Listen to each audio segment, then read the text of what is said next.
Good evening, welcome to evening prime time. నేను రాజేశ్వరి.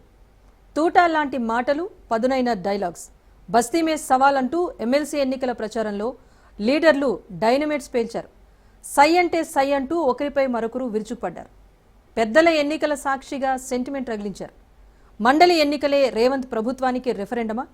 మండలి పోరులో దమ్ము చూపేదెవరు? మాటల యుద్ధం పైన ఇవాల్టి స్పెషల్ డిబేట్. కేంద్ర మంత్రి బండి సంజయ్ కామెంట్స్ కలకలం రేపుతున్నాయి. ఎమ్మెల్సీ ఎన్నికల్లో తనదైన శైలిలో ఆయన మాటల తూటాలు పేల్చారు. కాంగ్రెస్ ది పాకిస్తాన్ టీం, బీజేపీది ఇండియా టీం అంటూ వ్యాఖ్యలు చేశారు బండి. ఎమ్మెల్సీ ఎన్నికల కోసం ముఖ్యమంత్రి రేవంత్ ప్రచారం చేస్తున్నారని, ఆయన పర్యటనతో కాంగ్రెస్ ఓటమి ఖాయమైంది అంటూ ఎద్దేవా చేశారు బండి సంజయ్.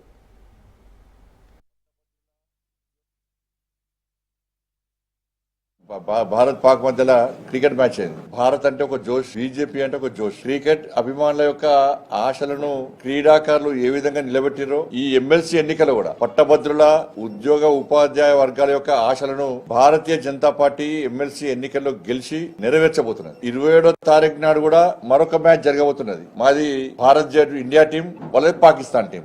ఓటర్లు ఆలోచించుకోవాలి. ఇండియా టీం అయినా మాకేస్తే మేము గెలుస్తాం. పాకిస్తాన్ గెలవాలనుకుంటే వాళ్ళకి ఓటేయండి. ఇండియా గెలవాలనుకుంటే మాకు ఓటేయండి. పాకిస్తాన్ గెలవాలనుకుంటే వాళ్ళకి ఓటేయండి. మాది ఇండియా టీం, వాళ్ళది పాకిస్తాన్ టీం. ఆలోచించుకోండి. ఎందుకంటే నిన్న ముఖ్యమంత్రి గారు, ఇంతవరకు నాకు తెలిసి రాష్ట్రంలో ఎమ్మెల్సీ ఎన్నికల్లో ఏ ముఖ్యమంత్రి పాల్గొనలేదు. నిన్న ముఖ్యమంత్రి గారు ఊటా 3 జిల్లాల్లో పర్యటించి 3 జిల్లాల్లో మీటింగ్ పెట్టినట్టునే కాంగ్రెస్ ఓటమి ఖాయమైంది. ముఖ్యమంత్రి గారు 3 మీటింగ్లో కూడా కాంగ్రెస్ పార్టీ అభ్యర్థి గెలవకుంటే మాకు వచ్చేదేం లేదు, పోయేదేం లేదని చెప్పడం ద్వారానే ఓటమిని ఒప్పుకోకనే ఒప్పుకున్నారు. మరోవైపు బీఆర్ఎస్ పార్టీపై నిప్పులు చెరిగారు. కాంగ్రెస్ బీఆర్ఎస్ మధ్య చీకటి ఒప్పందం ఉందన్నారు. ఫోన్ ట్యాపింగ్ కేసులో కేసీఆర్, కేటీఆర్ కు రేవంత్ సర్కారు ఎందుకు నోటీస్ ఇవ్వలేదని ప్రశ్నించారు బండి సంజయ్. ఫార్ములా ఈ రేస్ కేసులో ఈవెంట్ ఆర్గనైజర్ పేరును ఎందుకు చేర్చలేదో చెప్పాలి అంటూ ఆయన డిమాండ్ చేశారు. ఎవరి కంట్రోల్ ఉంటుంది? రాష్ట్ర ప్రభుత్వం కంట్రోల్లో లా అండ్ ఆర్డర్ ఉంటుంది. అరెస్టులు చేయాలని మీరేయాలి, విచారణ చేయాలని మీరేయాలి. మీకు చేతనైతే లేదు. చేతనప్పుడు ఏం చేయాలి? సిబిఐకి ఇవ్వమని చెప్పి కోరాలి. సిబిఐకి ఇవ్వమని కోరితే మేము అరెస్ట్ చేస్తాం, మేము విచారణ చెప్తాం. మీతో కానప్పుడు ఆయన చెప్తేనే మేము ఫోన్ ట్యాపింగ్ చేస్తామని చెప్పి క్లారిటీగా కేసీఆర్ పేరు చెప్పకనే చెప్పారు. కేసీఆర్ ఒక్క నోటీస్ ఇవ్వాలి, కేసీఆర్ కొడుకు ఒక నోటీస్ ఇవ్వాలి. ఒక్క నోటీసు. అరే వాళ్ళ స్టేట్మెంట్ రికార్డ్ చేసిర్రు, ముఖ్యమంత్రి గారు చెప్పారు, కేసీఆర్ పేరు చెప్పారు అని చెప్పినప్పుడు మరి కేసీఆర్ గారికి ఒక్క నోటీస్ ఎందుకు వెళ్ళేంత వరకు? ప్రభాకర్ రావు గారు పారిపోయారు, శ్రవణ్ గారు పారిపోయారు. ఎవరి హయాంలో పారిపోయారు? మీ ప్రభుత్వం ఏర్పడకనే మీ చేతిలో మీ కళ్ళ మీద పారిపోయారు కదా. మీ హయాంలోనే పారిపోయారు. మీరు పారిపోయే విధంగా సహకరిస్తారు, మేము పట్టుకరావన్నా? ఈ సిబిఐకి పట్టుకొస్తాం. సిబిఐకి బండి సంజయ్ వ్యాఖ్యలపై ఇటు కాంగ్రెస్, అటు బీఆర్ఎస్ లీడర్స్ మండిపడ్డారు. బండి తీరుపై పీసీసీ చీఫ్ మహేష్ కుమార్ గౌడ్ ఆగ్రహం వ్యక్తం చేశారు. ప్రతి అంశాన్ని కూడా భారత్, పాకిస్తాన్, హిందూ, ముస్లింలకు ముడిపెట్టడం సరికాదన్నారు. ప్రతి ఎన్నికల్లో మత విద్వేషాలు రెచ్చగొట్టడం సంజయ్కు అలవాటుగా మారింది అంటూ విమర్శించారు మహేష్ కుమార్ గౌడ్. పలుకుతా ఉన్నాను బీజేపీ నాయకులకి. 11 ఏళ్లుగా మీ ప్రధానమంత్రి కేంద్రంలో ఉన్నాడు. 2014లో మీకు దిక్కు దివానం లేదు కాబట్టి శ్రీరామచంద్రుని వాడుకున్నారు ఎన్నికల కొరకు. ఎవరి మతం వారికి తీపి. ఇదో భగవంతుడి పార్టీగా చెప్పుకోవడం విడ్డూరంగా ఉంది. రాజకీయాల్లోకి వచ్చినప్పుడు నైతిక విలువలు ఉండాలి. ఎన్నికలు వచ్చిన ప్రతిసారి పాకిస్తాన్ జపం చేయండి, మీరు ఎన్నికలకు పోవట్లే. హిందూ ముస్లిం విషయం మాట్లాడండి, మీరు ఎన్నికలు పోతలే. పట్టభద్రులు ఆలోచించాలి. ఇది వారు ఉసుగొలిపితే, వాళ్ళు మత ద్వేషం రెచ్చగొడితే, మనం దానికి లొంగిపోతే ఈ దేశానికి అరిష్టం. అది ఓడిపోతున్నామని తెలిసి క్రికెట్ ను కూడా తీసుకొచ్చి కరీంనగర్లో రుద్దుతుండే బండి సంజయ్ గారు. ఎంత దిగజాడు రాజకీయాలు మానుకోవాల్సిందిగా బండి సంజయ్ గారికి ఇతో పలుకుతూ, మీరు ఎన్ని చేసినా ఈ ఎన్నికలు మీరు గెలవలేరు. మళ్ళీ నేను ఇతో పలుకుతా ఉన్నా. కేంద్ర మంత్రి బండి సంజయ్ వ్యాఖ్యలపై రాష్ట్ర మంత్రి సీతక్క కూడా ఆగ్రహం వ్యక్తం చేశారు. 11 ఏళ్లుగా యువతకు ఇచ్చిన ఏ ఒక్క హామీని కూడా బీజేపీ నెరవేర్చలేదన్నారు. ఏడాదికి 2 కోట్ల ఉద్యోగాలని చెప్పి జిల్లాకు 200 ఉద్యోగాలు కూడా ఇవ్వలేదన్నారు. మత రాజకీయాలకు పాల్పడుతున్నారు అంటూ బండిపై ఆమె విరుచుకుపడ్డారు. ఎమ్మెల్సీ ఎన్నికల్లో ఓటు అడిగే నైతిక హక్కు బీజేపీకి లేదన్న మంత్రి సీతక్క, దమ్ముంటే అభివృద్ధి ప్రాతిపదికన ఎన్నికల్లోకి రావాలన్నారు.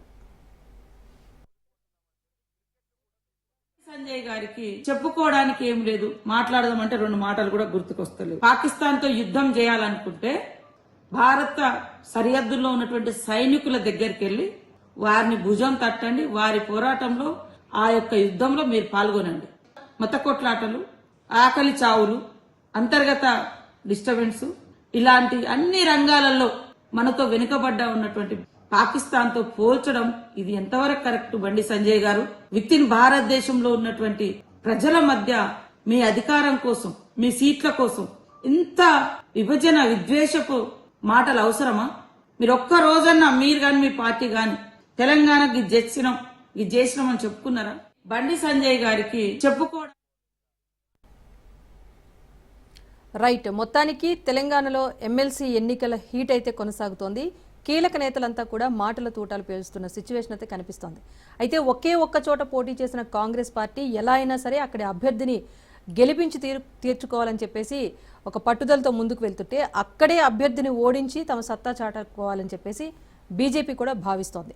సో మొత్తానికి కరీంనగర్, ఉమ్మడి కరీంనగర్ స్థానంలో చూసుకుంటే కనుక కాంగ్రెస్ అయితే చాలా సీరియస్గా ముందుకు వెళ్తోంది. ఎమ్మెల్సీ ఎన్నికల ప్రచారంలో చేయాల్సిన ప్రచారం కంటే కూడా ఎక్కువ ప్రచారాన్ని చేస్తోంది అని చెప్పేసి ఇప్పటికే చాలా చర్చ కొనసాగుతుంది. మరి ఈ పెద్దల పోరులో గెలిచేదెవరు, ఓడేదెవరు, దీనికి సంబంధించి అసలు ఇంతలా మాటల యుద్ధానికి కారణం ఏంటి? నిజంగా బీజేపీ అన్నట్టుగా ఇది కాంగ్రెస్కి ఒక ఎలక్షన్ రెఫరెండంగానే తీసుకోవాలా? దీని గురించి అయితే చర్చ కొనసాగిద్దాం. పార్టిసిపేట్ చేస్తున్నారు బొల్లం మల్లయ్య యాదవ్ గారు, బీఆర్ఎస్ లీడర్. గుడ్ ఈవినింగ్ అండి మల్లయ్య యాదవ్ గారు. Very good. మాజీ ఎమ్మెల్సీ కాంగ్రెస్ నుంచి ఉన్నారు కపిలవాయి దిలీప్ కుమార్ గారు. దిలీప్ కుమార్ గారు నమస్తే అండి. నమస్కారం. ఎస్ ఆచార్య గారు ఉన్నారు బీజేపీ లీడర్. ఆచార్య గారు నమస్తే. నమస్తే. ఎస్ కోటేశ్వరరావు గారు ఉన్నారు అనలిస్ట్. నమస్తే అండి కోటేశ్వరరావు గారు. నమస్తే. నమస్తే. ఎస్ దిలీప్ కుమార్ గారు, మిమ్మల్ని ముందు అడుగుదలుచుకున్నారు. ఎందుకంటే కాంగ్రెస్ పార్టీ అనుకున్న దానికంటే కూడా పెద్ద స్థాయిలో ప్రచారం చేస్తోంది. ఆల్రెడీ అభ్యర్థి 3వ స్థానంలో ఉన్నారని చెప్పేసి ఇటు బీజేపీ కానీ అటు పోటీలో లేని బీఆర్ఎస్ గురించి కూడా ఒక చర్చ అయితే వెళ్తోంది. ఏం చెప్తారు దిలీప్ కుమార్ గారు? మళ్ళీ రిపీట్ చేయరా if you don't mind question ని. అంటే ఎమ్మెల్సీ ఎన్నికల ప్రచారానికి చేయాల్సిన ప్రచారం కంటే కూడా పెద్ద స్థాయిలో ప్రచారం చేస్తున్నారు. నేరుగా ఇన్ఛార్జ్ ఇన్వాల్వ్ అవుతున్నారు, రాష్ట్ర సీఎం ఇన్వాల్వ్ అవుతున్నారు అని చెప్తున్నారు. సో ఏంటో ఎమ్మెల్సీ ఎన్నికల్లో గెలవలేమని ఒక భయమైన కాంగ్రెస్ పార్టీలో కనిపిస్తోందా? అందుకే ఇంతలా ప్రచారం అట్లా అనడానికి వీల్లేదు. ఏ పార్టీకైనా ఏ ఎలక్షన్ అయినా కూడా అది ఒక ఛాలెంజే. ఎవరు దాన్ని ఈజీగా తీసుకోవడానికి వీల్లేదు. ప్రతి గెలుపు ఓటమి అన్నది ఆయా పార్టీల మీద ప్రభావం చూపిస్తాయి. కాబట్టి ఖచ్చితంగా అది చాలా సీరియస్ గా తీసుకొని మా వాళ్ళు ఇంక్లూడింగ్ చీఫ్ మినిస్టర్ సహా ప్రతి వాళ్ళు దాన్ని ఫోకస్ చేశారు దాని మీద, ఎలక్షన్స్ మీద.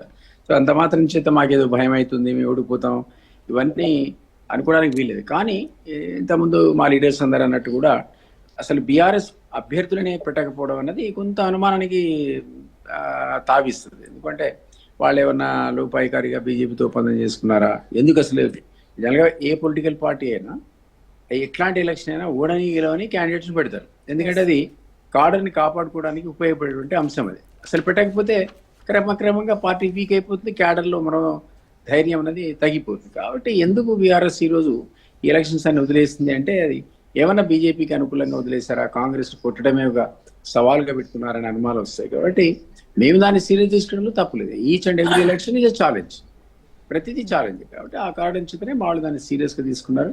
ఆ పద్ధతిలోనే ప్రచారం జరుగుతూ ఉంది. We have to wait and see. Definitely it's a tough fight. నేను చెప్తున్నాను కదా, అంత ఈజీగా కేక్ వాక్ లాగా ఏమి లేదు అక్కడ. సో ఇప్పుడు బీఆర్ఎస్ ఒకవేళ లోపాయికారిగా ఈ బీజేపీకి అండ ఇచ్చింది అనుకోండి, కాస్త ఇంకా టఫ్ అవుతుంది. అంటే దిలీప్ కుమార్ గారు నిన్న జరిగిన సభలో కూడా రేవంత్ రెడ్డి గారు ఎమ్మెల్సీ ఎన్నికల్లో ప్రస్తావించని అంశాలు కూడా ప్రస్తావించారు. బీజేపీ చీఫ్ని టార్గెట్ చేస్తూ కూడా ఆయన చాలా అంశాలు తెర మీదకి తీసుకొచ్చారు. బీజేపీ పార్టీని చాలా ఎక్కువగా టార్గెట్ చేశారని చెప్పేసి అంటున్నారు. అంటే అభ్యర్థికి ప్రచారం కంటే కూడా బీజేపీని టార్గెట్ చేస్తూనే ఎక్కువగా విమర్శలు చేశారు సీఎం అంటున్నారు. ఎందుకు అంతలా ప్రచారం నిర్వహించాల్సిన అవసరం ఏముంది? సరే, ఇది ప్రచారంలో సహజంగా జరుగుతుంది. అది మీరు ఏ లీడర్ మాట్లాడినా, బీజేపీ మాట్లాడినా, మరొకరు మాట్లాడినా, మేము మాట్లాడినా కూడా దీన్ని ఒక ఛాలెంజ్గా తీసుకున్న సందర్భంలో పొలిటికల్ కామెంటరీ అనేది ఉంటుంది. అది లేకుండా ఉండదు కదా. మేము వాళ్ళు ప్రవచనాలు చెప్పరు, మేము ప్రవచనాలు చెప్పము. సామధాన భేద దండోపాయాలు అంటారు చూడండి, గెలుపుకి అవసరమైనవి అవన్నీ వాడాల్సిందే ప్రతి పార్టీ కూడా. అందులో కొన్ని సందర్భాల లోపల పరుష పదజాలం కూడా వాడితే వాడుండొచ్చు. వాళ్ళు వాడతారు, మనం వాడతాం. అది మళ్ళీ తెల్లారి ఎలక్షన్స్ తెల్లారి అంతా మర్చిపోతారు. మనం ఎన్నో ఎలక్షన్స్ లో వందలాది సంఖ్యలో ఈ విధంగా యుద్ధ వాతావరణం, ఆ తర్వాత ప్రశాంతత అనేది నెలకొని మళ్ళీ మామూలు పరిస్థితులు రావడం ఎన్నో సందర్భాల్లో చూసాం. కాబట్టి as a part of the game ఖచ్చితంగా ఆయన మాట్లాడాడు కూడా.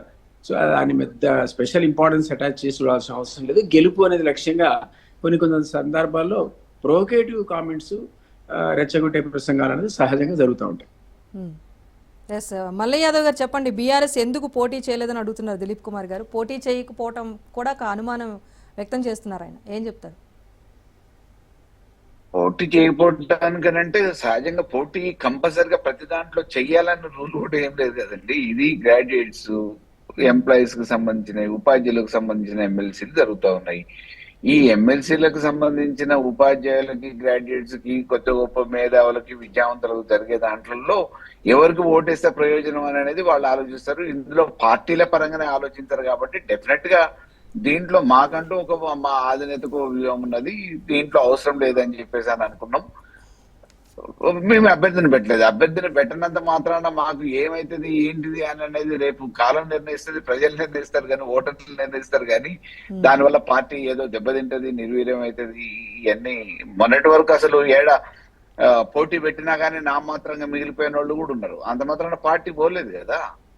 బీజేపీకి అనుకున్న స్థాయిలలో కొన్ని చోట్లలో డిపాజిట్లు రాలేదు అసెంబ్లీలో, అంత మాత్రాన పార్టీ ఎక్కడ పోతుంది? పార్లమెంట్ లో గెలిచింది, దాన్ని చెప్పలేము. 2 సీట్లున్న బీజేపీ ఈ రోజు కేంద్రంలో 3వసారి ప్రభుత్వం ఏర్పాటు చేసుకుంది.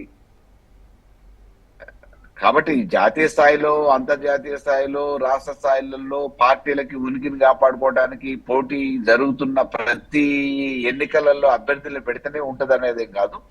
డెఫినెట్ గా ఎవరినో గెలిపించడానికి మేము పావులకు ఉపయోగపడాల్సిన అవసరం లేదు. మా క్యాడర్ కి మామూలుగా మీరు అటు ఓటేయండి, ఇటు ఓటేయండి అని చెప్పేసి మేము చెప్పాం కదా. దాన్ని నిర్ణయించుకొని ఎవరికి ఓటేస్తే అభ్యర్థిత్వాన్ని పరిశీలిస్తారు, ఎవరికి ఓటేస్తే లాభం అవుతుంది అనేది ఆలోచన చేసే చదువుకున్న వాళ్ళకి సంబంధించిన ఎన్నిక జరుగుతుంది కాబట్టి డెఫినెట్ గా వాళ్ళ నిర్ణయాలు వాళ్ళకు ఉంటాయి. మా పార్టీ తరఫున అభ్యర్థి నిలబెట్టకపోవడానికి మా పార్టీకి ఉండే వ్యూహం మాకు ఉంటుంది తప్ప దాంట్లో ఇబ్బంది పడాల్సిన అవసరం లేదు. సో ఏ రకంగా కూడా అనుమానించాల్సిన అవసరం ఇక లేదు. రేవంత్ రెడ్డి గారు వార్తలలో ఉండటానికి మాట్లాడతారు, అట్రాక్ట్ చేసుకోవడానికి మాట్లాడతారు. ఊకదప్పుడు ఉపన్యాసాలతో పోయినసారి ఎన్నికలలో ఓట్లు పడ్డాయి కాబట్టి అదే రకంగా ప్రతి ఎన్నికలలో ఊకదప్పుడు ఉపన్యాసాలు, రెచ్చగొట్టే మాటలు మాట్లాడతాను, వార్తలలో ఎక్కుతానో, చర్చించుకునే పరిస్థితిగా మాట్లాడితేనో, కాంట్రవర్సీగా మాట్లాడితేనే బాగుంటుంది అనే ఒక అభిప్రాయంతో రేవంత్ రెడ్డి గారు ఉన్నారు. ఆయన కంటే 2 ఆకులు ఎక్కువ చదువుకున్న బండి సంజయ్ గారు కూడా ఏదో రెచ్చగొట్టే ప్రసంగాలతోనే ప్రజలు ఆకర్షింపబడతారు, వార్తలలోకి ఎక్కుతామనే అభిప్రాయంలో ఉన్న ఇద్దరు నాయకులు వాళ్ళు ఒకళ్ళ మీద ఒకళ్ళు కామెంటరీలు చేసుకుంటున్నారు. అంతర్గత ఒప్పందం ఏందని అనేది ప్రజలకు అందరికీ తెలుసు. ఏ టీం బి టీం అని, బడేబాయ్ అని సంబంధించిన సందర్భాలు, అవసరం వచ్చినప్పుడు ఈ రకంగా, అవసరం లేనప్పుడు వేదికల మీద అట్లా.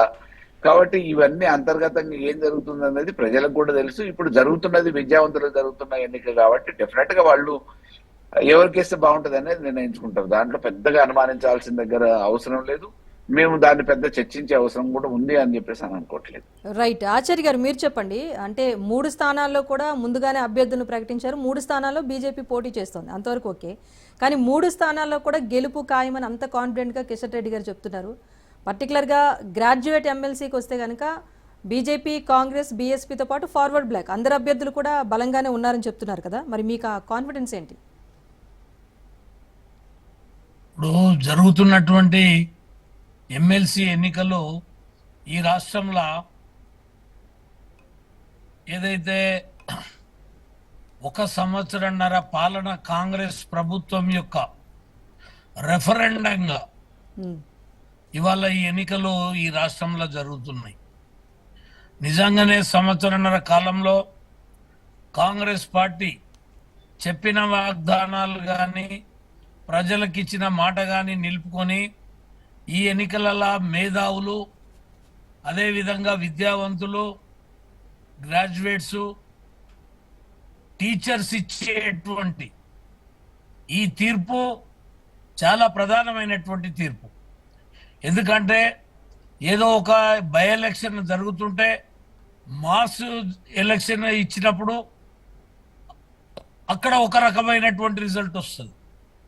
ఇవాళ నిరుద్యోగులు, గ్రాడ్యుయేట్స్, టీచర్స్, మేధావులు వీళ్ళంతా కూడా ఈ ఎన్నికలలో ఓటేస్తున్నప్పుడు కాంగ్రెస్ పార్టీ యొక్క సంవత్సరంన్నర కాలంలో వీళ్ళ యొక్క ప్రభుత్వ పనితీరుకు మేధావులంతా కూడా ఓటేసేటువంటి పరిస్థితి ఉంటుంది.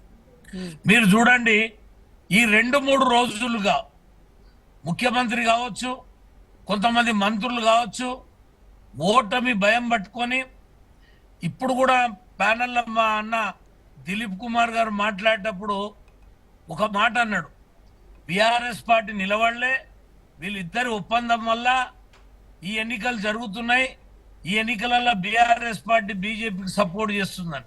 అంటే ఇవాళ వాళ్ళు నైతిక ఓటమిని అంగీకరించి ముందే ఇవాళ వాళ్ళు ఈ రకమైనటువంటి ప్రజల్లో ఒక విధమైనటువంటి మేము ఎందుకు ఓడిపోయినామంటే బీఆర్ఎస్ వాళ్ళు నిలబడలేదు, వాళ్ళు బీజేపీకి సపోర్ట్ చేసిరు కాబట్టి బీజేపీ గెలిచింది, లేకపోతే మేమే గెలిచేటోళ్ళం అని చెప్పాలని ఒక ఆలోచనతోటి ఈ రకమైనటువంటి గ్లోబల్ ప్రచారాన్ని వాళ్ళు చేస్తున్నారు.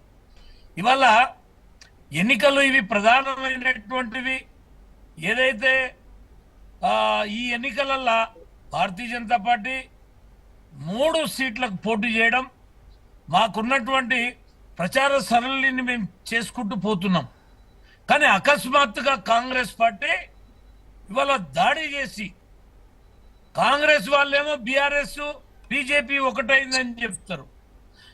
ఇప్పుడే మన మిత్రుడు మా మల్లన్న చెప్తున్నాడు, లేదు కాంగ్రెస్ బీజేపీ 2 ఒకటే, వీళ్ళ లోపాయికారి ఒప్పందం ఉందని చెప్తున్నాడు.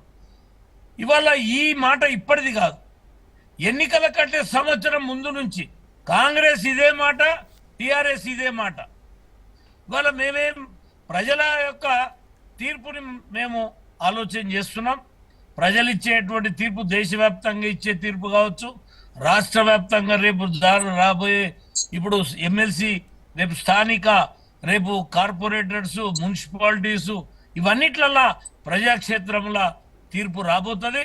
మేము ఒకటే చెప్తున్నాం, ఇవాళ బండి సంజయ్ గారిని టార్గెట్ చేసి ఇవాళ ఒక రెచ్చగొట్టే విధానం వీళ్ళు ప్రారంభం చేస్తున్నారు. వాళ్ళ మంత్రులు కానీ లేకపోతే ముఖ్యమంత్రి కానీ వాళ్ళు చేస్తున్నటువంటి గ్లోబల్ ప్రచారానికి బీజేపీ భయపడేది లేదు. ఇవాళ ఈ విద్యావంతుల యొక్క, ఈ గ్రాడ్యుయేట్స్ యొక్క, ఈ టీచర్స్ యొక్క వాళ్ళ విజ్ఞతతోటి వేసే ఓటుని ఈ ప్రభుత్వానికి చెంపపెట్టుగా రాబోతున్నది. అందుకే ఈ రకమైనటువంటి ఏదైతే అలజడు సృష్టిస్తున్నారని నేను భావిస్తున్నాను.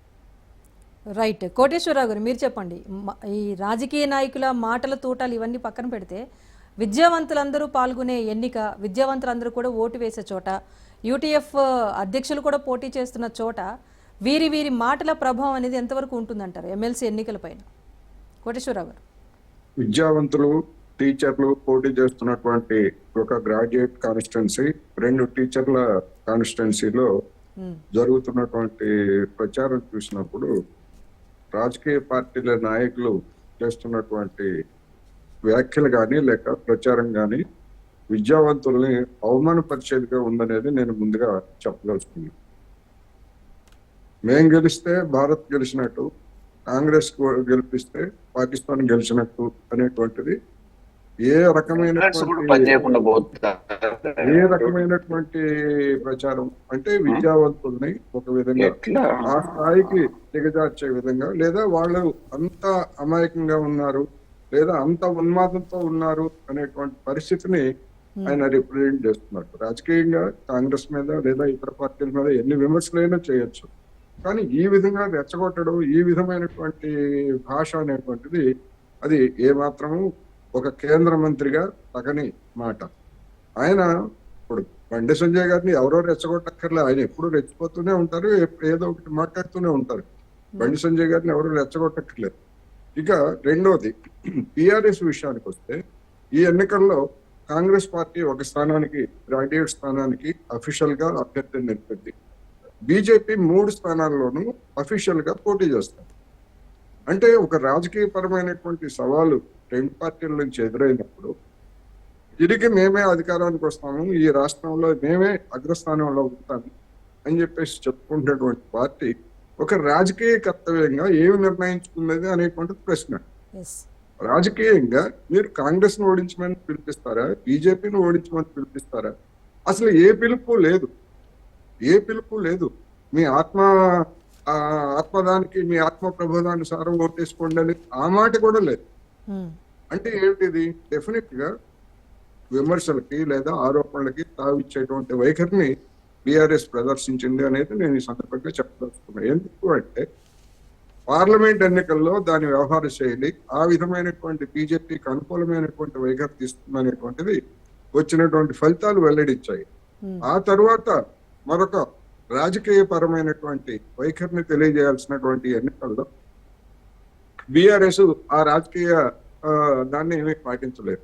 అంటే ఎవరికి వేయాలి? బీఆర్ఎస్ అభిమానులుగా ఉన్నటువంటి టీచర్లు కావచ్చు, లేదా గ్రాడ్యుయేట్స్ కావచ్చు, ఏం సందేశం ఇవ్వబోతున్నారు? రాబోయే ఎన్నికల్లో మాదే విజయం అని చెప్పుకుంటున్నటువంటి వాళ్ళు అనేటువంటి ప్రశ్న వస్తుంది. అదేవిధంగా కాంగ్రెస్ విషయానికి వస్తే ఒక కాన్స్టిట్యున్సీలో మాత్రమే పోటీ చేస్తూ ఉంది. మిగిలిన 2 ఉపాధ్యాయ నియోజకవర్గాల్లో దాని వైఖరి అనేటువంటిది అది కూడా స్పష్టం చేయలేదు. ఎందుకు అంటే అక్కడ కూడా బీజేపీ పోటీ చేస్తూ ఉంది. కనీసం బీజేపీని ఓడించమనేటువంటి పిలుపు కూడా అక్కడి నుంచి ఆ పార్టీ నుంచి రాలేదు. అందుకని బీఆర్ఎస్ లేదా బీజేపీ, కాంగ్రెస్ ఈ 3 పార్టీల వ్యవహారాలు చూసినప్పుడు ఏంటంటే ఎవరి రాజకీయం వాళ్ళు ఆడుతున్నారు అనేటువంటిది స్పష్టంగా కనిపిస్తాం. కానీ సార్, ఒకటి ప్రిఫరెన్షియల్ ఓటింగ్ జరిగే చోట అక్కడ అభ్యర్థులు కీలకంగా ఉంటారా, లేకపోతే ఇలా రాజకీయ పార్టీల నేతలు చేసే కమెంట్స్ అనేవి కొంతైనా ప్రభావం చూపిస్తాయంటారా? 2 ఉంటాయి. అభ్యర్థులు గతంలో యూటీఎఫ్ అభ్యర్థిగా గెలిచినటువంటి నర్సిరెడ్డి గారు ఏ విధంగా పనిచేశారు అనేటువంటి ఆ పెర్ఫార్మెన్స్ ని ఓటర్లు చూస్తారు. అదే విధంగా వేరే మాజీ ఎమ్మెల్సీలుగా ఉన్నటువంటి మరికొందరు కూడా పోటీ చేస్తున్నారు. వాళ్ళ పెర్ఫార్మెన్స్ కూడా ఎట్లా ఉంది అనేటువంటిది కూడా చూస్తారు. లేదా ఇప్పటికే హైదరాబాద్ లో గెలిచినటువంటి ఉపాధ్యాయ కాన్స్టిట్యున్సీలో గెలిచినటువంటి బీజేపీ ఉపాధ్యాయుల తరఫున లేదా ఉపాధ్యాయ సంస్థల మీద గెలిచినప్పటి నుండి ఏం చేశారు అనేటువంటిది కూడా ఉపాధ్యాయులందరూ బేరీజ్ వేసుకుంటారు. అందుకని డెఫినెట్ గా అభ్యర్థుల యొక్క ప్రాధాన్యత ఉంటుంది. అట్ ది సేమ్ టైమ్ ఇది రాజకీయ పరంగా మారింది కనుక ఇది రాజకీయ అంశాలు కూడా దీనిలో ప్రభావితం అవుతాయి. అందువల్ల రెండింటినీ మనం పరిగణలోకి తీసుకోవాలనేది నా అభిప్రాయం. మీరు చెప్పండి. ఒకటి, దీన్ని ఎన్నికను రెఫరెండంగా భావించాలని చెప్పేసి బీజేపీ అంటుంది, మీరు యాక్సెప్ట్ చేస్తారా? సెకండ్ థింగ్, ఎమ్మెల్సీ ఓడిపోతే, దిలీప్ గారు వింటున్నారా? ఎమ్మెల్సీ ఓడిపోతే సీఎం పదవికి రాజీనామా చేస్తారా అంటూ బండి సంజయ్ సవాల్ చేశారు. ఇప్పటి వరకు దానిపై రిప్లై అయితే కాంగ్రెస్ పార్టీ నుంచి లేదు. అసలు ముందు మీరు రెఫరెండంగా భావించే పరిస్థితి కనిపిస్తోందా? ఇదొక ప్రశ్న. ఇంకొకటి, ఈ ఒక్క ఎమ్మెల్సీ కదా పెద్దగా తీసుకోం సీరియస్గా అంటే కనుక ఏపీ రాజకీయాలతో లింక్ చేసి రాజకీయ విశ్లేషకులు కూడా మరో ప్రశ్న లేవనెత్తున్నారు. గతంలో జగన్మోహన్ రెడ్డి ఒక్క ఎమ్మెల్సీ అని చెప్పేసి నిర్లక్ష్యం చేస్తే దాని తాలూకు ఇంపాక్ట్ ఎలా ఉందో మనం చూసామని అంటున్నారు. ఇదేమైనా 2029 ఎలక్షన్కి ఏమైనా ఇదొక రెఫరెండంగా తీసుకోవాల్సినంత సిచ్యువేషన్ ఉందంటారా? ఒకటి, ప్రతి ఎలక్షన్ లో కూడా ఖచ్చితంగా గెలవాలనే ఉద్దేశంతోనే అన్ని పార్టీలు కృషి చేస్తాయి. అందులో ఛాలెంజెస్ కూడా విసురుకుంటాయి. రాజకీయ సన్యాసం తీసుకుంటా అంటాడు, ఇంకేదో రాజీనామా చేస్తా అంటాడు. ఇవన్నీ కూడా సర్వసాధారణంగా ఎలక్షన్ ఊపులో ఆ వేడిలో మాట్లాడే మాటలు తప్ప దానికి శాంక్టిటీ ఉందని అనుకోను. బండి సంజయ్ అనివ్వండి, మా లీడర్స్ అనివ్వండి, ఏదైనా అది ఎలక్షన్స్ సందర్భంలో మాట్లాడే మాటలే తప్ప దానికి ఉండదు. బట్ డెఫినెట్లీ దాని ఇంపాక్ట్ ఉంటుంది ఫ్యూచర్ ఎలక్షన్స్ మీద. ఈ ఇంపాక్ట్ అనేది ఉండదు, ఖచ్చితంగా ఉంటుంది. ముందుగా ఇంటెలెక్చువల్స్ కమ్యూనిటీకి చెందిన వాళ్ళు కాబట్టి గ్రాడ్యుయేట్స్ కానీ టీచర్స్ కానీ మన మీద వాళ్ళకి ఏమైనా నెగటివ్ యాటిట్యూడ్ డెవలప్ అయిందా, యాంటీ ఇన్కంబెన్సీ ఫ్యాక్టర్ స్టార్ట్ అయిందా, దానికి ఒక కులబద్దలాగా డెఫినెట్గా ఈ ఎలక్షన్స్ అని పనికి వస్తాయి. దాన్ని సరి చేసుకోవడానికి అవకాశం ఉంటుంది. ఎందుకంటే ఆఫ్టర్ ఆల్ 5 years మ్యాండేట్ తీసుకొని మనం వచ్చిన తర్వాత 14 months లోనే మనం ఇక రాజీనామా చేస్తాం, మేము ఓడిపోయాం, చేతులు ఎత్తేస్తాం అని అనలేం కదా ఒక ఎలక్షన్ రిజల్ట్ చూసుకొని. సో ఖచ్చితంగా గెలవాలని సర్వశక్తులు ఓటి పోరాడతారు. గెలిచినా ఓడినా కూడా దాన్ని హుందాగానే స్వీకరిస్తారు తప్ప దానికి ఒక ఛాలెంజ్ పెట్టి ఇదో లిట్మస్ టెస్ట్ అనో లేదు మేము దీనికి రాజీనామా చేస్తామని అన్నారు కాబట్టి చేసేటం ఎప్పుడైతే చూడలే. ఇక్కడ ఎప్పుడో ఆ మోరల్స్ చాలా ఏళ్ల కింద ఉన్నాయి. ఇప్పుడు లాల్ బహదూర్ శాస్త్రి ఉన్నాడు, మిశ్రా అనుకుంటా, ఇంకోసారి చెప్పాలి, ఆయన రైల్వే యాక్సిడెంట్ కూడా మారుమూల కంట్రీలో అయితే ఇద్దరు రాజీనామా చేస్తారు తమ పదవులకి. ఇప్పుడు ఆ మోరల్స్ ఆ వాల్యూస్ పాలిటిక్స్ లో ఉన్నాయా? అసలు ఏమీ లేవు. అది వాల్యూస్ లేవు, మోరల్స్ లేవు. గెలిపే పరమావధిగా వ్యక్తులు పనిచేస్తున్నారు, పార్టీలు పనిచేస్తున్నాయి. బీజేపీ లాంటి పార్టీ కూడా ఢిల్లీలో ఏ విధమైనటువంటి లాలీపాప్స్ లేకపోతే ఫ్రీ పీస్ అనౌన్స్ చేసిందో మనం చూసాము. వాళ్ళు అసలు దేశవ్యాప్తంగా ఫ్రీ పీసే వేస్ట్, ఇది కరెక్ట్ కాదని చెప్పిన వాళ్ళు. మరి కాసు we have to accept that. వాళ్ళు ఫిక్స్డ్ ఒపీనియన్ ఉంటే తెలంగాణ ఎలక్షన్స్ కూడా వాళ్ళు మరి కాంగ్రెస్ పోటీ పడడం కానీ బీఆర్ఎస్ పోటీ పడడం కానీ చేయలేదు. చాలా వెనక్కి అంటే ఆ విషయంలో ఫ్రీ పీస్ విషయంలో వాళ్ళు ఖచ్చితంగా ఉన్నారు. ఎందుకు ఢిల్లీకి వచ్చేరుకలా మారారు? మరి ఢిల్లీ అనేది ఒక ప్రెస్టీజియస్ ఇష్యూ. 27 years కింద వాళ్ళకి అధికారం పోయింది, మళ్ళీ చేసుకోవాలి తప్పనిసరి. కాబట్టి అప్పుడు ఫ్రీ పీస్ కింద అట్లాంటి పార్టీ కూడా అనౌన్స్ చేసిన పరిస్థితి వచ్చింది. కాబట్టి అప్పటికప్పుడు ఆ వ్యూహాలు మారుతుంటాయి, దాని సందర్భోచితంగా వ్యాఖ్యానాలు ఉంటాయి, మీరు అన్నట్టు రెచ్చగొట్టే ప్రసంగాలు ఉంటాయి. బట్ ఇదంతా నేను ఇంతకుముందు చెప్పాను, ఈ ఎలక్షన్ హీట్ పోయిన తర్వాత సబ్సైడ్ అయిపోయింది. ఈవెన్ పబ్లిక్ కూడా సీరియస్ తీసుకోరు. నువ్వు ఏమంటివి కదనే, నువ్వు రాజీనామా చేస్తాను, హిమాలయాస్ పోతాను, సన్యాసం తీసుకుంటావు, ఏమైందని ఎవరు అడుగుతాడు? ఎవరు అడగారు. బట్ ఇప్పుడు ఈ హీట్లో మాత్రం ఇట్లాంటి ఆర్గ్యుమెంట్స్ కానీ ఈ విధమైనటువంటి పోటాపోటీ పరిస్థితి కానీ ఉంటుంది. సో ఖచ్చితంగా మాకు కూడా గెలవాలనే పోటీ, 3 స్థానాలు ఖచ్చితంగా గెలవాలని అనుకుంటాం. బట్ నేను ఇంతకుముందు అన్నట్టు ఈ స్థానాల్లో ఇంటెలెక్చువల్ కమ్యూనిటీ ఉంటుంది కాబట్టి ఒక రకంగా ఇండెక్స్ లాగా మనకు దొరుకుతుంది. దానికి సరి చేసుకునే అవకాశం కూడా మాకు ఆల్మోస్ట్ 3.5 years ఉన్నాయి కదా మళ్ళీ పైన కూడా. ఆ తర్వాత కూడా 3.5 years మనకి ఇంకా ఉంది కాబట్టి రాబోయే రోజుల్లో అది కరెక్షన్. ఇప్పుడు ఒక కోర్సులో మీరు చేరుతారు, డిగ్రీ అంటే 3 ఏళ్ళు, లేదా లా అంటే 5 ఏళ్ళు. వీళ్ళకి ఎప్పుడు మీరు పాస్ ఫెయిల్ అసెస్మెంట్ చేయాలి? రీజనబుల్ పీరియడ్ 2.5 years 3 years తర్వాత ఈ పాలసీస్ ప్రజలకు కూడా తెలుస్తుంది. అరే మొన్న వచ్చారు కదా, మనం కూడా కాస్త సమయం ఇవ్వాలనుకుంటారు. మీరు ఎంత క్రిటిసిజం విపక్షాలు చేసినా కూడా విపక్షాల హక్కు అది క్రిటిసైజ్ చేయడం. అంత మాత్రం చేత 14 monthsకి అయితే 1.5 yearకి వీళ్ళు ఫెయిల్ అయ్యారని రైట్ ఆఫ్ చేసే పరిస్థితి రాజకీయాలు ఉంటుందని అనుకుంది. క్లియర్గా మనం అసెస్ చేయాలన్నా, మేము అసెస్ చేసుకోవాలన్నా కూడా క్లియర్ టైం ఏంటంటే ఒక 3 years పాస్ అయిందంటే ఇంకేముంది, ఎలక్షన్స్ వస్తున్నాయి, మీరు అన్నది చేయలేదని వాళ్ళన్నా కరెక్టే, మేము అనలైజ్ చేసుకున్నా కరెక్టే. కాబట్టి ఈరోజు మీరు అన్నట్టు ఒకవేళ మేము కనుక 100% గెలవాలని మేము పోరాడుతున్నాం, కాస్త ఎక్కడైనా 1-2 చోట్ల తేడా వచ్చింది అనుకోండి, అది మాకు ఒక గైడెన్స్ లాగా ఉపయోగపడుతుంది. అంతేగాని అటు బండి సంజయ్ రాజీనామా చేయడం, ఇటు రేవంత్ రెడ్డి రాజీనామా చేయడం. రైట్. మల్లయ్య యాదవ్ గారు మీరు చెప్పండి. అంటే జగన్మోహన్ రెడ్డి గారు కానివ్వండి, రేవంత్ రెడ్డి గారు దారులు వేరు, ఆలోచనలు వేరు, అన్ని వేరు, కానీ ఆ సిమిలారిటీస్ అనేవి తీసుకొస్తున్నారు తెర మీదకి. ఎందుకంటే మంచి చేస్తేనే ఓటు వేయండి అని చెప్పేసి ఆయన ఎమ్మెల్సీ ఎన్నికల ప్రచారంలో రేవంత్ రెడ్డి కోరారు. గతంలో జగన్మోహన్ రెడ్డి కూడా ఇలాగే ప్రజల ముందుకు వెళ్లారని అంశం తీసుకొస్తున్నారు. అట్ ద సేమ్ టైం ఒక ఎమ్మెల్సీయే కదా నెగ్లెక్ట్ చేస్తే కనుక దీన్ని ఒకవేళ ఓడిపోతే కనుక ఇది ఒక రెఫరెండంగా తీసుకోవాలని చెప్పేసి జగన్మోహన్ రెడ్డి రాజకీయ జీవితాన్ని ముడిపెడుతూ కూడా రేవంత్ రెడ్డి గారితో కంపారిజన్ అనేది తీసుకొస్తున్నారు. ఇది ఎంతవరకు కరెక్ట్? బీఆర్ఎస్ కూడా ఇది ఒక రెఫరెండంగానే భావిస్తోందా వచ్చే ఎలక్షన్ సంబంధించి? ఇది ముఖ్యమంత్రి గారి సందేశం, ప్రసంగం ఎంత విచిత్రంగా ఉంది అని అంటే, మీరు ఏ పథకాలు పెట్టారో ఆ పథకాలు ఇవాళ ప్రజలలో ఇంకా మొదలే పెట్టలేదు, అవి వస్తేనే మాకు ఓటేయండి అని చెప్పేసి ఆయన అంటా ఉన్నాడు. ఆ ఓటు లబ్ధిదారులు వేరు, ఈ రోజు జరిగే ఎన్నిక వేరు. ఈ రోజు ఎన్నిక ఎవరు జరుగుతుంది? ఉపాధ్యాయులు, నిరుద్యోగులు, యువత, వీటికి గ్రాడ్యుయేట్స్ కు సంబంధించింది. Middle class, above upper class, అంటే బిలో అప్పర్ క్లాసు.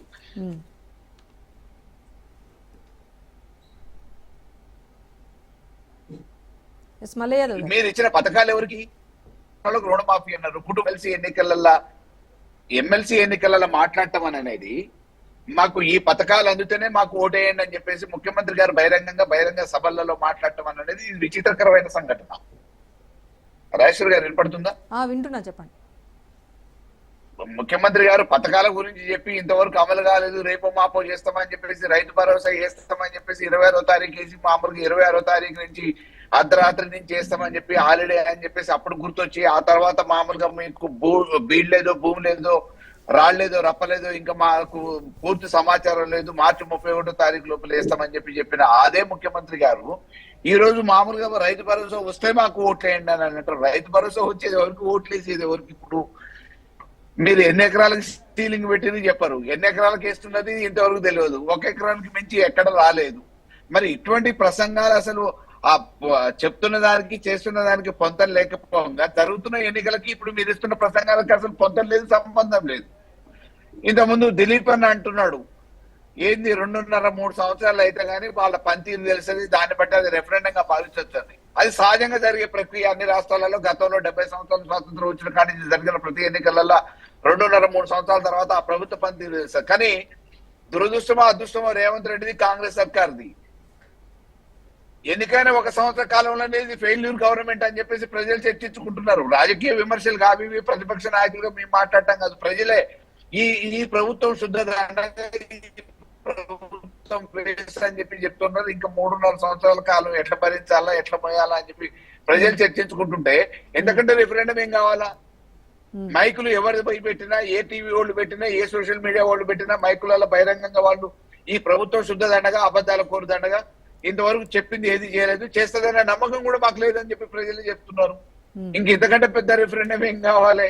అంటే మీరు యాక్సెప్ట్ చేస్తున్నారా? బీఆర్ఎస్ అసలు పోటీ చేయట్లేదు. ఒకవేళ బీజేపీ కిషన్ రెడ్డి గారు అన్నట్టు 3 సీట్లు గెలిస్తే కనుక ఇదే అప్పటికి ఈ ఎన్నిక ఫలితమే ప్రజలు తీసుకోవాలా? మీరు అంటే యాక్సెప్ట్ చేస్తున్నారా? డెఫినెట్ గా నేను అనుకుంటున్నా ఇది పాజిటివ్ గా, కాంగ్రెస్ పాజిటివ్ గా అయితే ఉంటది అని చెప్పేసి రిజల్ట్ నేను అనుకోవట్లేదు. అట్లని చెప్పి మేము వేరే ఎవరికో ఓటేయమని అని చెప్పి చెప్పట్లేదు. కొన్ని సందర్భాలలో మామూలుగా శుద్ధదండగా అనుకొని ఓటుని కూడా బయటకు ఉన్నోళ్ళు ఉన్నారు. ఓటుని బయటకు వేయకుండా ఉండమని కూడా మేము చెప్పట్లేదు. ఆత్మ ప్రబోధం మేరకే ఓట్లు వేసినా కానీ కాంగ్రెస్ కి అనుకూలంగా మాత్రం ఉంటది అని చెప్పేసి నేను అనుకోవట్లేదు. రైట్. కోటేశ్వరరావు గారు, ఇంకొకటి బీసీ కార్డ్ అనేది 2 పార్టీలు కూడా తెర మీద తీసుకొస్తున్నాయి. ఇటు బీసీ కులగణన మొదలు పెట్టాం కనుక కాంగ్రెస్ సర్కారుకు బీసీ కార్డ్ అనేది కాస్త కలిసి వస్తుందని చెప్తున్నారు. అటు బీజేపీ కూడా బీసీ కార్డ్ మాకు కలిసి వస్తుందని చెప్తున్నారు. సో బీసీ కార్డ్ అంశం కూడా తెర మీదకి వచ్చింది కనుక ఈ ఎమ్మెల్సీ ఎన్నికల్లో ఈ ప్రభావం అనేది ఎంతవరకు ఉంటుందంటారు కోటేశ్వరరావు గారు? ఈసీ కార్డు కావచ్చు, లేదా ఎస్సీ వర్గీకరణ కార్డు కావచ్చు, ఇవన్నీ కూడా అదే విధంగా రేవంత్ రెడ్డి గారు చెప్పినటువంటి సంక్షేమ పథకాల గురించి కావచ్చు, ఇవన్నీ కూడా ఎంతో కొంత పనిచేస్తాయి అనేది నా అభిప్రాయం. ఎందుకు అంటే ఇప్పుడు గ్రాడ్యుయేట్స్ కానీ లేదా టీచర్స్ కానీ మన సమాజం నుంచి వచ్చినటువంటి వాళ్ళే, వాళ్ళకి రైతు కుటుంబాలు కావచ్చు, లేదా ఇతర బీసీ నేత అది మన చేతి వృత్తుల కుటుంబాలు కావచ్చు, ఏవైనా కానీ ఈ సమాజం నుంచి వచ్చినటువంటి వాళ్ళే కనుక వాటి ప్రభావం దాని మీద ఉంటది. అయితే ఇక్కడ బీసీ దానికి వచ్చేసరికి బీజేపీ పెద్దలు చెప్పుకోవడానికి వాళ్ళ దగ్గర పాయింట్లు ఏమున్నాయనేటువంటి ప్రశ్న.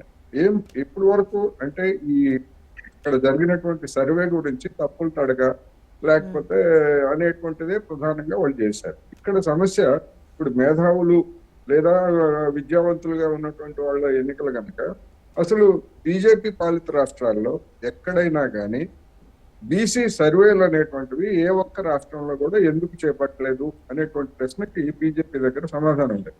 అదే విధంగా ఎస్సీ వర్గీకరణ, ఇది కూడా అన్ని రాష్ట్రాల్లో ఎస్సీలు ఉన్నారు. సుప్రీంకోర్టు దాన్ని చేయడానికి గ్రీన్ సిగ్నల్ ఇచ్చింది. ఎందుకని ఏ ఒక్క బీజేపీ పాలిత రాష్ట్రంలో కూడా దాన్ని అమలు జరపడానికి చర్యలు తీసుకోలేదు అనేటువంటి ప్రశ్న. పోనీ బీజేపీ పాలిత రాష్ట్రాల్లో బీసీ సర్వేలు రాష్ట్రాలు చేసుకోవచ్చు అని చెప్పేసి కేంద్ర ప్రభుత్వం చెప్పింది, బీజేపీ కూడా చెప్పింది. మరి ఆ స్వేచ్ఛ ఉన్నప్పుడు ఏ ఒక్క బీజేపీ పాలిత రాష్ట్రంలోనూ ఎందుకు చర్యలు తీసుకోవట్లేదు అనేటువంటి ప్రశ్న. అన్నింటికి మించి 2015లో బీసీ సంబంధించి ఈ వర్గీకరణ మీద బీసీ కమిషన్ ని ఒక కేంద్ర ప్రభుత్వం కోరింది. ఆ బీసీ కమిషన్ ఏం చెప్పింది? దాన్ని 3 రకాలుగా వర్గీకరణ చేయాలి. అత్యంత వెనుకబడినటువంటి బీసీలు అనే ప్రాతిపదికన వర్గీకరణ చేయాలని చెప్పింది. దాని గురించి ఎలాంటి నిర్ణయం తీసుకోలేదు. తీసుకోకపోగా తర్వాత మరొక కమిటీని అదే ప్రభుత్వం వేసింది, నరేంద్ర మోడీ సర్కార్. ఆ ప్రభుత్వం కూడా, ఆ కమిటీ కూడా 2023లో నివేదిక ఇచ్చింది. ఇంతవరకు ఆ నివేదికనే బయట పెట్టరు. ఆ నివేదిక ఏం చెప్పింది? అది కూడా డెఫినెట్ గా వర్గీకరణకు సంబంధించినటువంటి కమిషనే గనక ఏదో ఒక పద్ధతిలో, ఒక సూత్రంలో వర్గీకరణ చేయాలని చెప్పుంటుంది. అది మరి ఎందుకని బయట పెట్టలేదు ఇంతవరకు? బీసీ గురించి, బీసీ సంక్షేమం గురించి చెప్తున్నటువంటి బీజేపీ దేశవ్యాప్తంగా ప్రభావితం చూపేటువంటి ఆ కమిషన్ నివేదికను ఇంతవరకు ఎందుకు బయట పెట్టలేదు?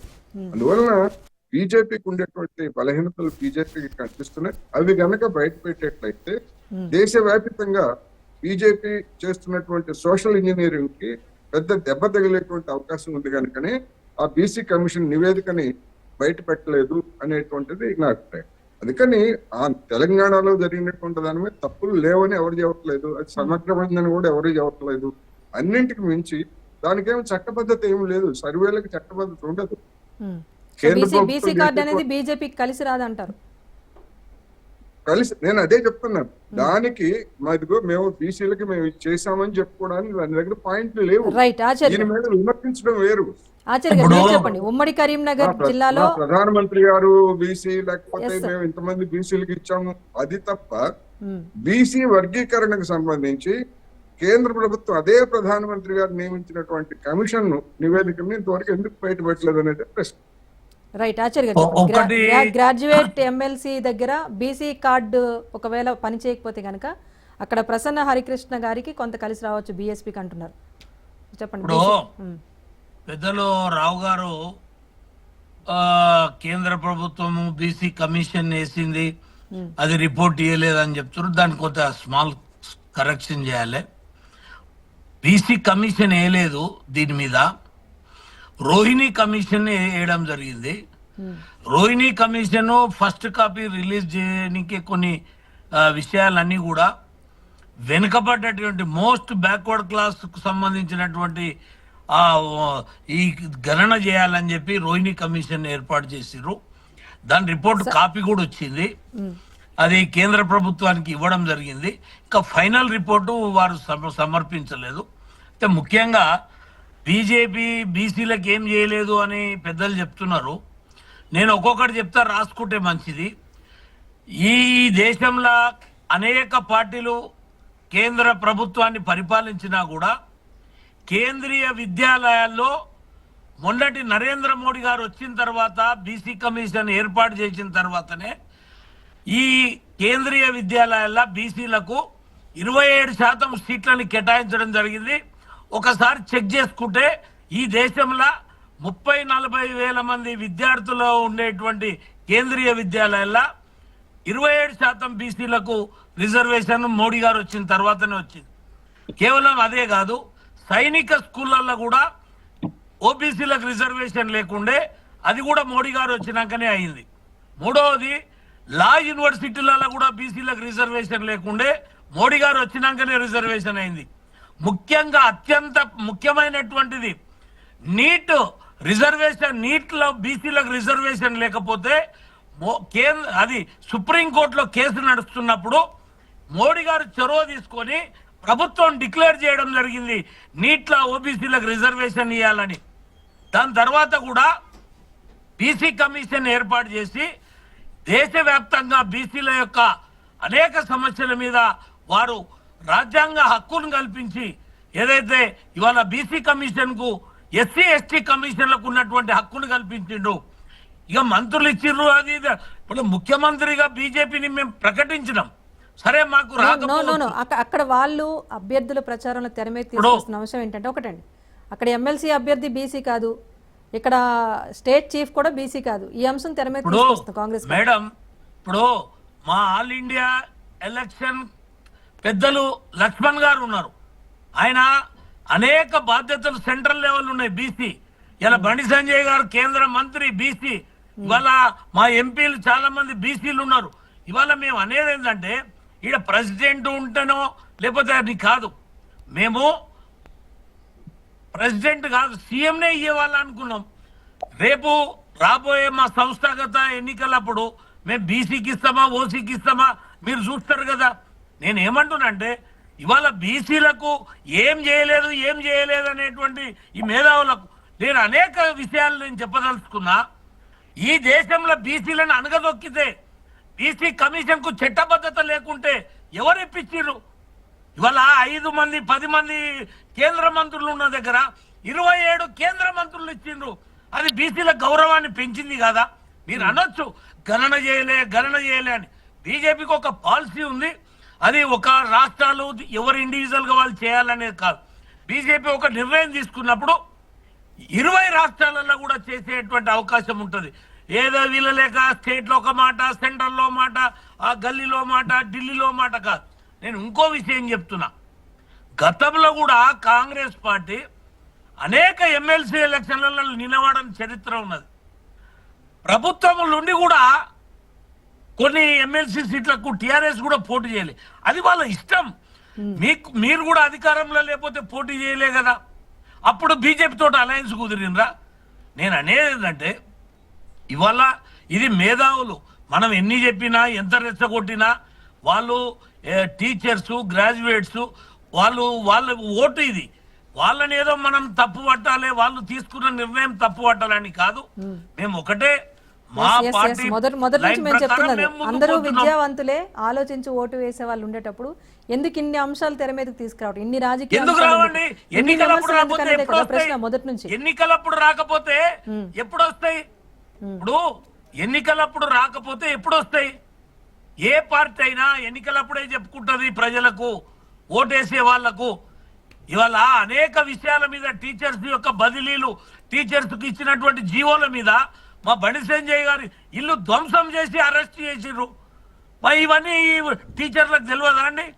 వల్ల మేము పాకిస్తాన్ అనేది ప్రస్తావన ఏంటంటే ఎందుకు చేస్తున్నారు చెప్పండి ఆచార్య, పాకిస్తాన్ ప్రస్తావన ఎందుకు చేస్తున్నారు చెప్పండి ఆచార్య గారు. పాకిస్తాన్ ప్రస్తావన దీనికి అవసరం ఏముందండి? ఇక్కడ అనేక అదే మరి అనవసర మీరు విషయాలు, బయట పాకిస్తాన్ కదా. ప్రస్తావన లేకపోతే హిందూ ముస్లిం ప్రస్తావన, ఇవన్నీ అనవసర విషయాలు అన్ని ఎందుకు తెర మీదకి అనవసరం వస్తున్నాయి? కాదు. రైట్ ఇప్పుడు విషయాలు రైట్ అండి. సందర్భాన్ని బట్టి సమయం- వాళ్ళు ఏ సమయం- రకంగా సమయం మాట్లాడింటారు, లేదు. దాన్నే బూచిగా చూపించడం ఏంది? రైట్ అండి. థ్యాంక్ యూ మల్లయ్య యాదవ్ గారు, దిలీప్ కుమార్ గారు, ఆచార్య గారు అండ్ కోటేశ్వరరావు గారు. థ్యాంక్ యూ సో మచ్ అండి డిబేట్లో పార్టిసిపేట్ చేసినందుకు. మొత్తానికైతే తెలంగాణలో ఎమ్మెల్సీ ఎన్నికలు అప్పుడే ఒక సెమీస్ ఎలక్షన్ అయితే తలపించేస్తున్నాయి. నువ్వా నేనా అన్నట్లుగా ప్రచారంతో హోరెత్తిచ్చాయి ఇటు కాంగ్రెస్ పార్టీ కానివ్వండి, అటు బీజేపీ కానివ్వండి. సో రెండు పార్టీలతో పాటుగా అక్కడ స్థానికంగా ఉన్న కొన్ని పార్టీస్, ఫార్వర్డ్ బ్లాక్ కానివ్వండి, యూటీఎఫ్ కానివ్వండి, బీఎస్పీ లాంటి అభ్యర్థులు కూడా నిలబడ్డారు. సో ఎమ్మెల్సీ ఎన్నిక విద్యావంతులందరూ కూడా పార్టిసిపేట్ చేసే ఎన్నిక. ఇటు గ్రాడ్యుయేట్స్ కానివ్వండి, అటు టీచర్ ఎమ్మెల్సీకి సంబంధించి కానివ్వండి, అక్కడ ప్రతి అంశాన్ని కూడా పరిగణలోకి తీసుకొని అక్కడ అభ్యర్థుల బలాబలాలే కీలకం అన్న అంశమే ఫైనల్గా తెర మీదకి వస్తోంది. రాజకీయంగా ఇదొక అవకాశంగా తీసుకొని విమర్శలు ప్రతి విమర్శలు చేసుకోవడం తప్ప పార్టీలకు ఎంతవరకు పనికొస్తుంది అన్నది మాత్రం రిజల్ట్స్ రోజు వరకు వేచి చూడాల్సిందే. ఇది special debate. Keep watching Raj news.